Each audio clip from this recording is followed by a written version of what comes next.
이상 방송실이었습니다. 감사합니다. 우리 하나님 말씀 사도행전 1장 6절로 14절까지 말씀을 저와 함께 교독하도록 하겠습니다. 신약성경 187면이 되겠습니다. 사도행전 1장 6절로 14절까지 말씀입니다. 선포하듯이 교독하겠습니다. 그들이 모였을 때에 예수께 여쭈어 이르되 주께서 이스라엘 나라를 회복하심이 이때니까 하니 이르시되 때와 시기는 아버지께서 자기의 권한에 두셨으니 너희가 알 바 아니요 오직 성령이 너에게 임하시면 너희가 권능을 받고 예루살렘과 온 유대와 사마리아와 땅 끝까지 이르러 내 증인이 되리라 하시니라. 이 말씀을 마치시고 그들이 보는데 올려져 가시니 구름이 그를 가려 보이지 않게 하더라. 올라가실 때에 제자들이 자세히 하늘을 쳐다보고 있는데 흰옷 입은 두 사람이 그들 곁에 서서 이르되 갈릴리 사람들아 어찌하여 서서 하늘을 쳐다보느냐 너희 가운데서 하늘로 올려주신 이 예수는 하늘로 가심을 본 그대로로 오시리라 하였느니라. 제자들이 감람원이라 하는 산으로부터 예루살렘에 돌아오니 이 산은 예루살렘에서 가까워 안식일에 가기 알맞은 길이라. 들어가 그들이 요하는 다락방으로 올라가니 베드로, 요한, 야고보, 안드레와 빌립, 도마와 바돌로메, 마테와 및 알페오의 아들 야고보, 셀료딘 시몬, 야고보의 아들 유다가 거기 다 있습니다. 함께 읽습니다. 여자들과 예수의 어머니 마리아와 예수의 아우들과 더불어 마음을 같이하여 오로지 기도에 힘써더라. 아멘. 우용민 목사님께서 성도의 자리라는 제목으로 말씀 전하실 때에 큰 은혜 받으시기를 바랍니다. 아멘.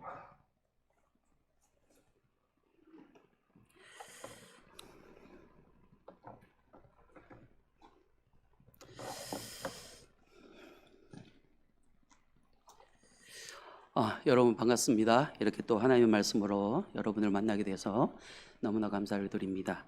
오늘 우리가 볼 하나님의 말씀은 성도의 자리라는 제목으로 서로 하나님의 말씀을 나누고자 합니다. 여러분 오래전에 읽은 책이 있습니다. 이 책에는 성도의 어떤 신앙 생활의 어떤 태도를 여러 가지 다양한 유형을 가지고 그렇게 이야기한 그런 내용이 있는 그런 책이었습니다.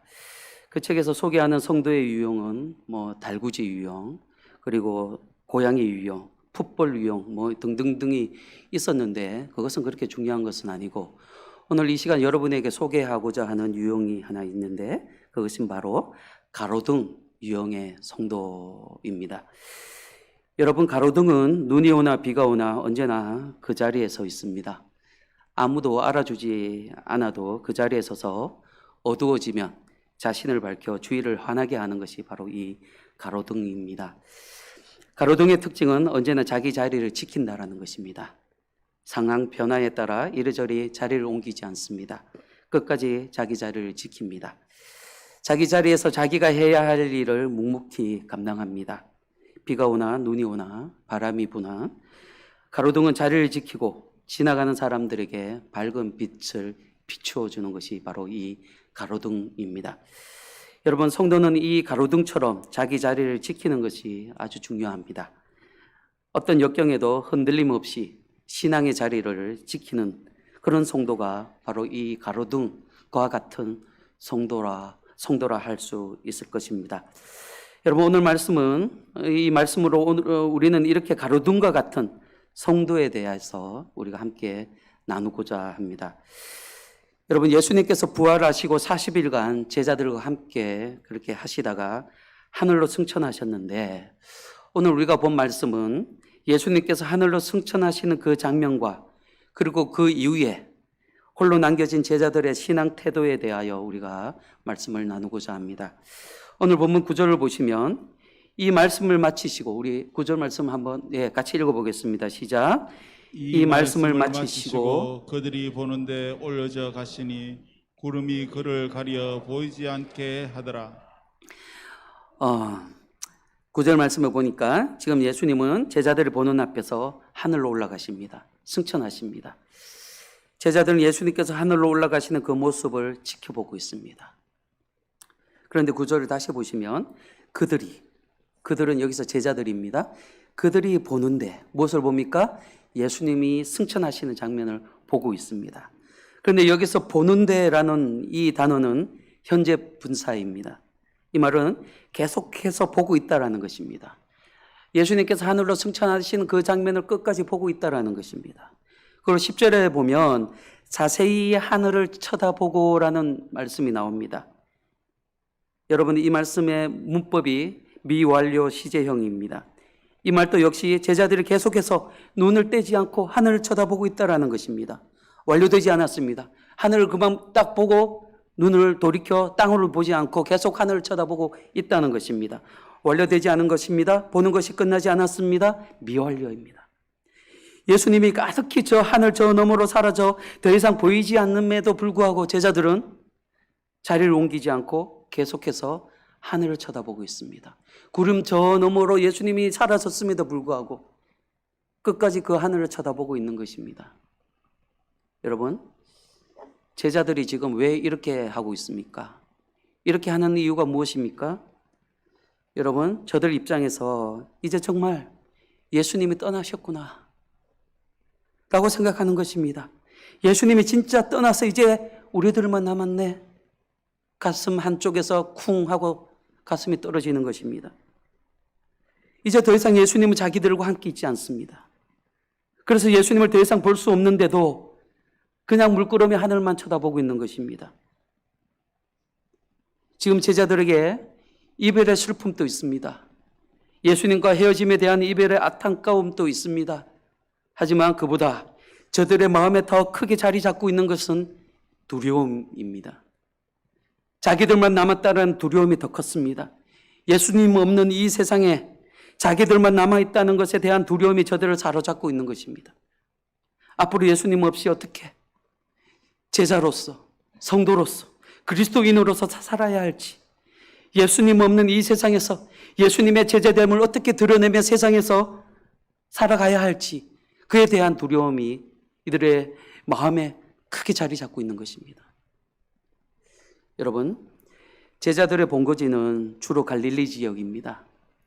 예수님을 만나기 전 대부분 갈릴리 지역에서 어부로 아니면 세리로 그렇게 살았습니다. 이제 다시 갈릴리로 돌아가 예전처럼 어부의 일을 하고 세리의 일을 하면서 그렇게 가족들과 함께 살아가면 별다른 어려움이 없을 것입니다. 그냥 세상 속에서 예수님의 제자라는 이 자기의 신분을 지워버리고 대충 일반인처럼, 대충 사람들처럼 그렇게 살아가면 저들에게 큰 문제가 없습니다. 그렇게 하면 두려워할 필요도 없습니다. 이유도 없습니다. 그런데 예수님은 제자들에게 갈릴리로 다시 돌아가지 말라고 말씀하십니다. 4절과 5절 말씀을 보시기를 바랍니다. 한번 읽어보겠습니다. 시작. 사도와 함께 모이사 그들에게 분부하여 이르시되 예루살렘을 떠나지 말고 내게서 들은 바 아버지께서 약속하신 것을 기다리라. 요한은 물로 세례를 베풀었으나 너희는 몇 날이 못되어 성령으로 세례를 받으리라 하셨느니라. 아멘. 예수님께서 승천하시기 직전에 하신 말씀입니다. 예수님께서 승천하기 직전에 마지막으로 제자들에게 이런 말씀을 하셨습니다.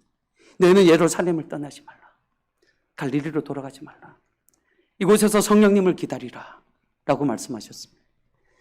예루살렘에 남아 성령님을 기다리라는 것은 계속해서 너희들이 제자의 삶을 살아가라 라고 말씀하고 있는 것입니다. 그리고 여러분, 제자들의 성령님을 기다리며 머물고 있어야 하는 이 예루살렘의 상황이 제자들에게는 그리 녹록치 않았습니다. 예수님의 죽음 이후에 예루살렘의 분위기는 아주 살벌했습니다. 누가복음 10장 3절을 보면 이런 말씀이 있습니다. 한번 읽어봅니다. 시작.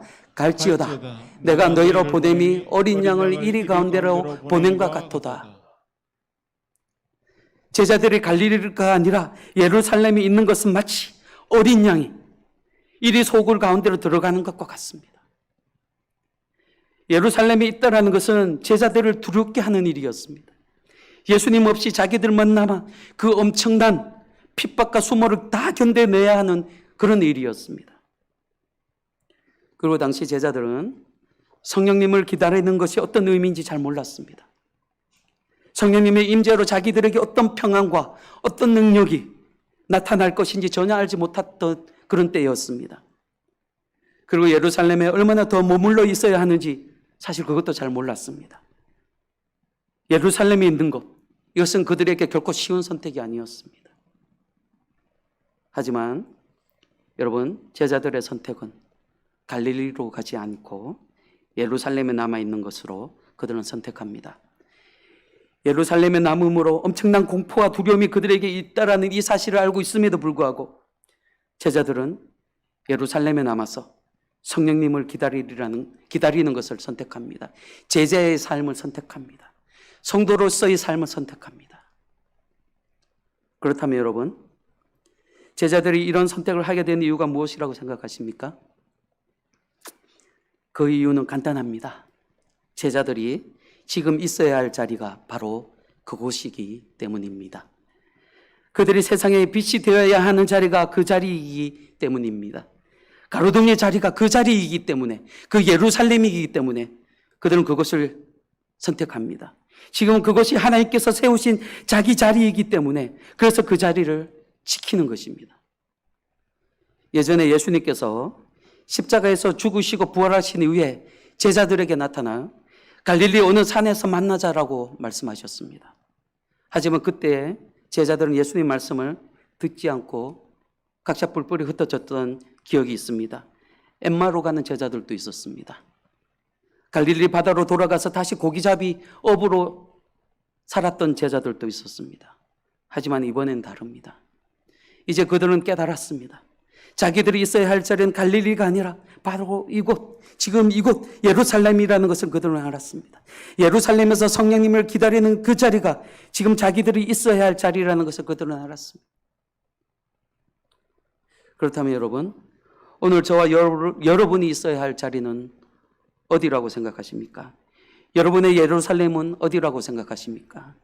가로등처럼 여러분이 세상의 빛이 되어 밝은 빛을 비춰야 하는 자리가 어디라고 생각하십니까? 이 시대 성도로서, 그리스도인으로서, 예수님을 닮는 제자로서 저 여러분이 서 있어야 할 그곳은 여러분 어디라고 생각하십니까? 오늘 본문에서 우리가 있어야 할 그 자리에 대해서 우리가 잠시 나누고자 합니다. 첫 번째로 성도로서 교회 공동체의 자리입니다. 여러분 15절을 보시면 모인 무리의 수가 약 120명이나 되더라. 그때 베드로가 그 형제들 가운데 일어서서 이르되 라고 말씀합니다.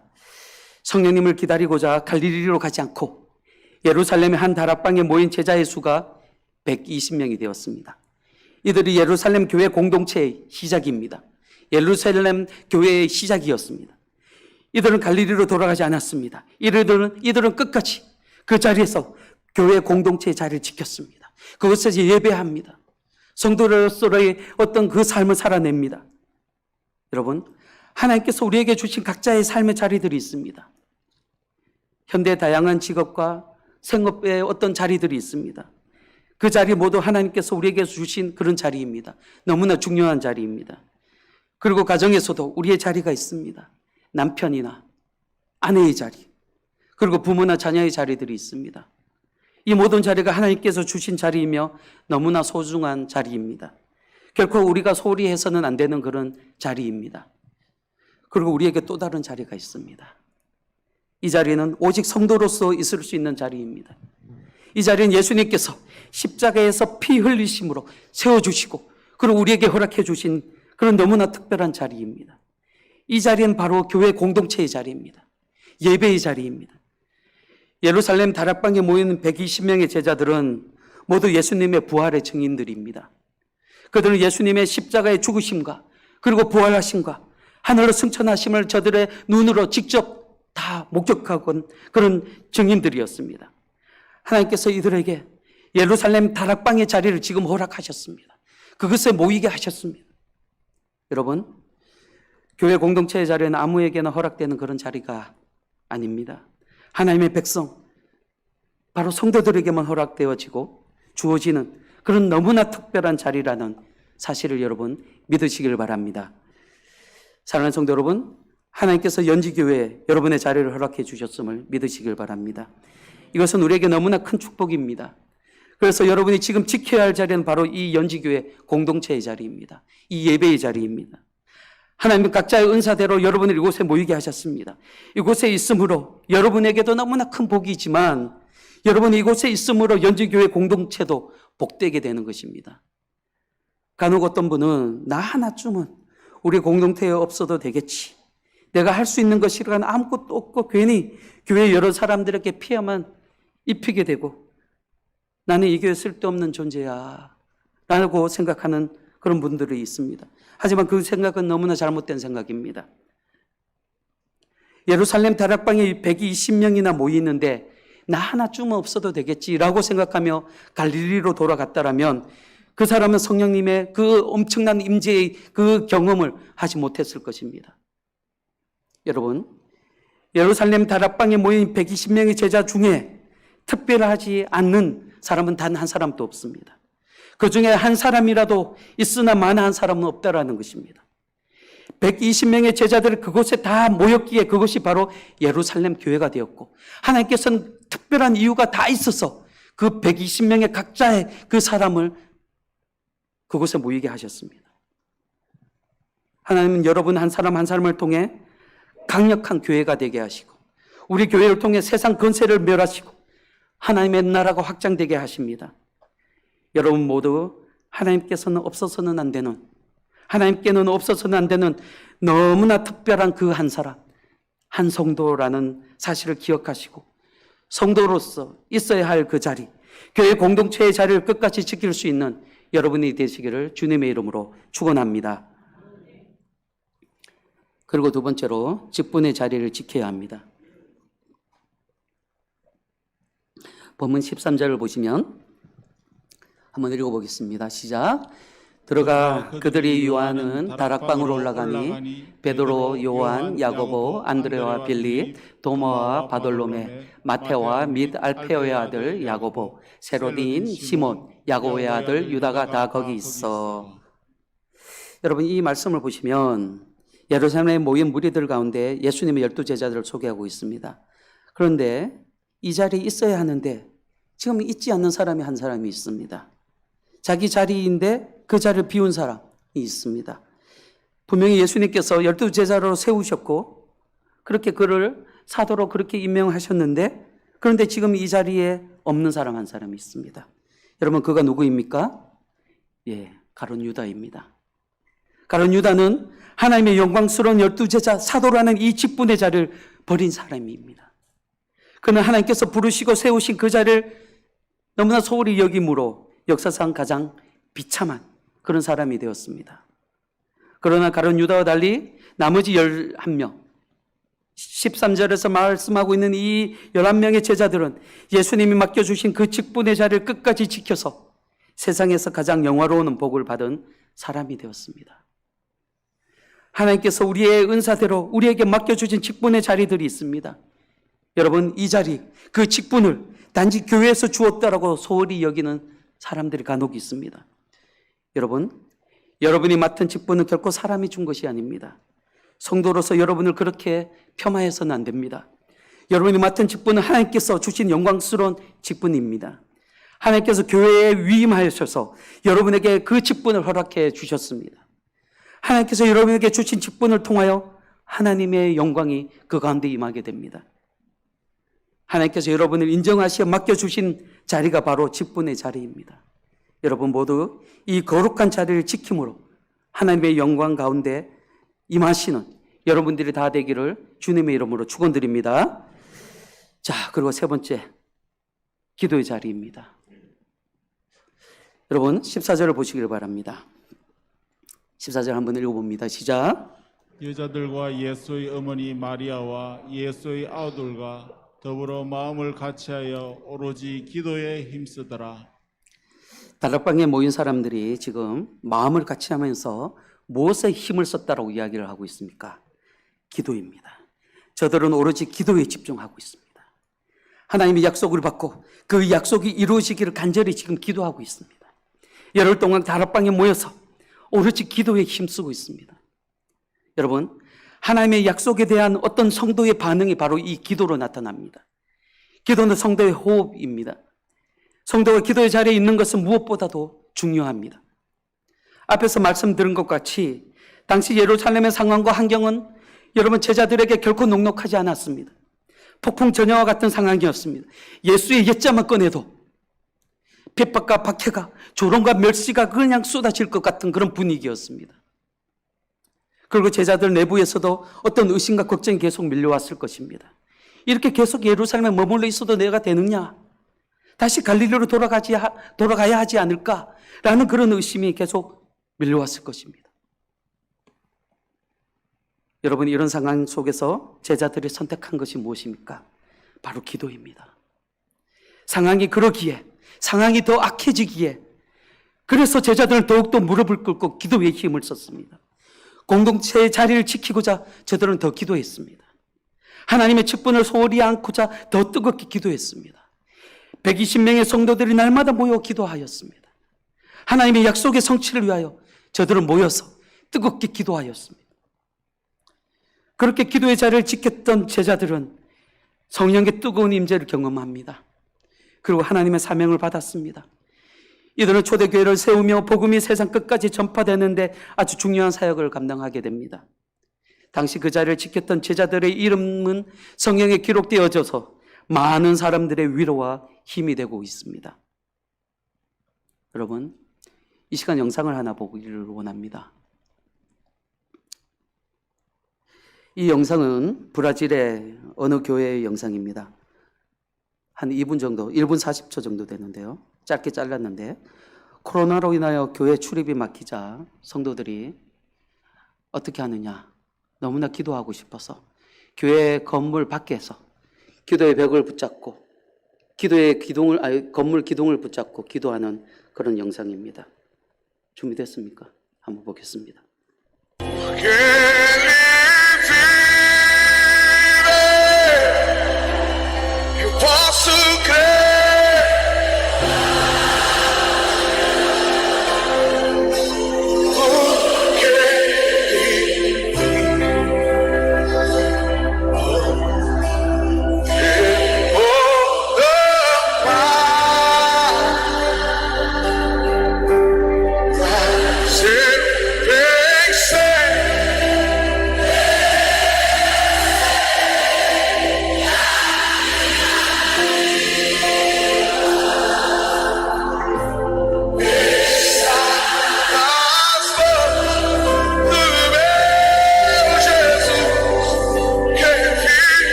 여러분, 브라질 성도들이 이렇게 기도의 자리를 그래도 지키고자, 그럼에도 불구하고 지키고자 이렇게 교회 문 앞에서 벽을 잡고 기도를 합니다. 여러분, 지난 7개월 동안 코로나로 인하여 교회 문이 닫히고 예배의 모임이 제대로 모여지지 않고 제약을 받고 있습니다. 그래서 성도들 중에 기도의 자리에 너무 나오고 싶어도 그렇게 할 수 없어서 너무 힘들어 하시는 분들이 있습니다. 요즘 성도들과 전화 통화를 하다 보면 기도의 절실함을 말하는 성도들이 있습니다. 기도할 수 없어서 영이 죽어간다라고 그렇게 울부짖는 성도들도 있습니다. 너무나 안타까운 일입니다. 여러분, 코로나 사태로 이 사태를 보면서 많은 사람들이 이것이 재앙이라고 말합니다. 전 세계 수많은 사람들이 생명을 잃고 질병에 걸려 고통 가운데 있습니다. 정치, 경제, 사회, 문화 모든 분야가 올 수도 되었습니다. 그래서 코로나가 재앙은 맞는 것 같습니다. 교회 주일 예배가 중지되는 이런 일은 우리가 아직까지 경험하지 못한 그런 일들이었습니다. 그래서 재앙은 맞는 것 같습니다. 그런데 여러분, 코로나가 재앙이라고 하지만 사실 코로나가 진짜 재앙은 아닙니다. 그렇다면 진짜 재앙이 무엇인지 아십니까? 이런 상황 속에서도 성도가 기도하지는 않는 것이 진짜 재앙입니다. 성도가 기도의 자리에 있지 않는 것이 여러분 진짜 재앙입니다. 교회의 세속화가 재앙이라고 하시는 분들이 있습니다. 하지만 그것은 진짜 재앙이 아닙니다. 진짜 재앙은 그런 일이 있음에도 교회가 기도하지는 않는 것이 진짜 재앙입니다. 하나님을 대적하고 하나님의 말씀이 무너지는 이 사회가 재앙이라 하지만 그 사실을 알고 있음에도 그것을 위해 기도하지 않는 것이 정말 재앙입니다. 여러분, 오늘 이런 말을 하는 저도 사실 너무나 부끄럽습니다. 코로나 사태가 시작되고 제대로 기도하지 못했습니다. 기도의 자리를 잘 지키지 못했습니다. 말씀을 준비하면서 얼마나 부끄러웠는지 모르겠습니다. 하나님께서 말씀을 준비하시는 저에게 이런저런 감동을 주시는데 너무나 부끄러워 쥐구멍이라도 찾을 그런 심정이었습니다. 너무 찔려 한숨만이 나왔습니다. 여러분, 기도의 본질은 방어적이지 않습니다. 공격적인 것이 기도의 본질입니다. 기도는 움츠리는 것이 아닙니다. 모든 상황이 다 끝나고 그때 모여 기도하는 것이 사실 기도의 본질이 아닙니다. 여러분, 지금은 그럼에도 모여 기도할 때입니다. 깨어서 기도할 때가 이때입니다. 언제까지 움츠리고 있을 생각이십니까? 몇 개월 코로나로 인하여 많은 사람들이 방어적인 그런 신앙생활을 합니다.